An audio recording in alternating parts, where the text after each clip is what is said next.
Good afternoon, welcome to this post morning Zoom reflection, and this morning our service was led by Mrs. Angela Storer, and she helped us look at the book of Matthew, chapter 2, verses 1 to 12, the journey of the Magi. And I invite you to read that before you take a listen to Angela sharing a little reflection, and then we'll share with you a couple of 4 questions that Angela invited us to ponder as a church, and we broke out into groups and did so and shared some feedback. But I invite you to take the opportunity to do so yourselves this morning. There's a lot more in our service this morning, and I'll add one of the hymns that we used for you to share, but I encourage you to perhaps join us on a Sunday morning sometime. But for now, I'll leave you with Angela to share in her reflecting. God bless.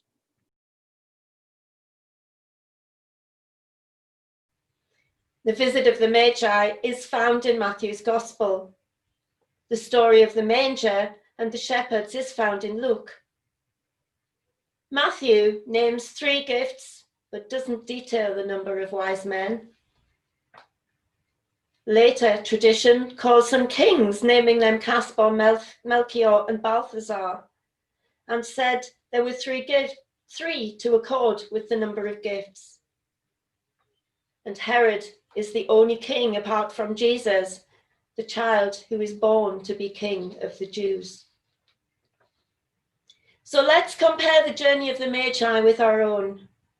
Matthew's account tells of the long journey undertaken by the Magi, or the wise men, in search of the newborn king. They're guided by a star, which they could probably only follow at night, and they were very much on a journey of faith and hope. It would be interesting to know whether they had any of those "are we nearly there yet" moments on this long and probably very dangerous journey. So we can assume that these saddle-sore travelers were relieved when the star appeared to lead them to Jerusalem, thinking that their search had finally come to an end. However, as we know, the most interesting and difficult part of their journey was yet to come. And yes, a bit like the Magi's travels, our spiritual journeys are never straightforward. Wouldn't it be great if each of us had a spiritual sat-nav that allowed us to travel the road of life with little or no difficulty? Unfortunately, though, while the Lord may lead us, life is full of twists and turns. And rather like the Hebrew people after they left Egypt, we too can meander along, sometimes making not much real progress. Indeed, there are times in all our lives when we get lost and struggle to get our lives back on track. And the reading also reveals that while we may have dreams for our lives, dreams that appear to be in keeping with God's will, we need to be prepared to change those plans when God calls. And it's here that what happened to the Magi can provide helpful guidance for us. They had to change track after speaking to Herod and his officials, and instead headed for Bethlehem. And similarly, rather than returning to Herod with the news of the king of the Jews, they were guided by a dream to go home another way. And finally, the Magi reveal how our extraordinary Saviour can be found in the ordinary rather than in the expected places. So now we're going to have the first of our discussion groups, and these questions have been circulated to some of the WhatsApp groups. So I invite you to perhaps pause at this point and reflect on this first set of questions before pressing play, at which point we'll show you the second set of questions. And again, I encourage you to pause and take some time to reflect before we continue.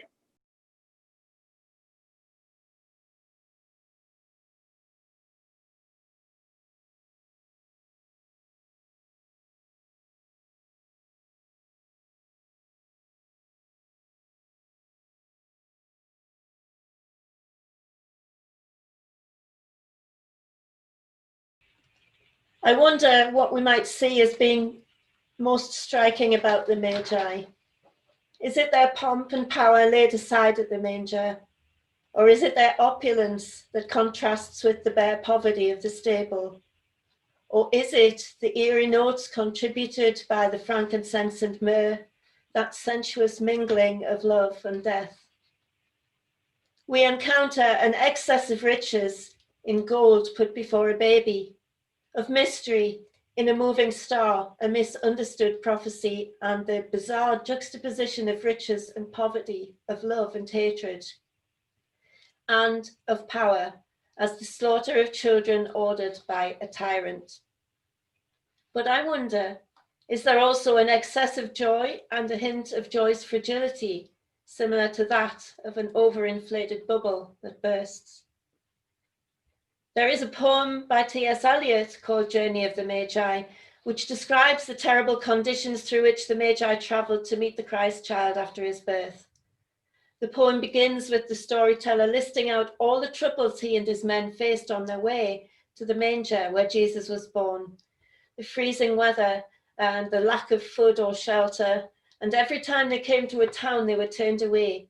Even the camels were suffering. The second verse tells us the men get to where they are going and find it to be simply satisfactory. The manger had no great presence, but that didn't mean the experience wasn't important. And the third verse, the speaker halts his description of the journey and moves on to describe how he felt about the experience, looking back on it. Going to the end of the verse, he says it was a long time ago, but that he would do it again. And it's clear he had terrible memories of the trip. But what of the manger itself? Well, the true impact of the journey and the meeting came after the men returned home. They attempted to settle into the lives they once knew and loved, but they were no longer at ease. They didn't feel comfortable in a world where alien people were clutching their gods, as they'd seen the true God and were no longer the people they'd been before they set off. These men paid Jesus the kind of respect only God deserves. Jesus isn't just a great teacher, but the Son of the living God. And when we seek God with sincere determination, we will find him. He's not hiding from us, but wants to have a personal relationship with each one of us.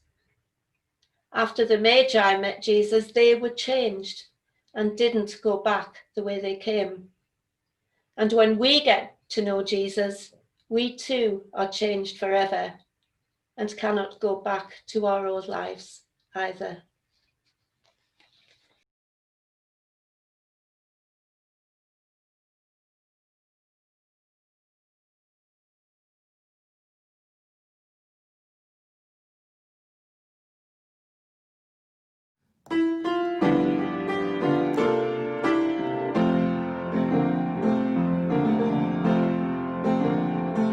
Hear the call of the kingdom, lift your eyes to the King.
shine upon you and be gracious to you. The Lord turn his face toward you and give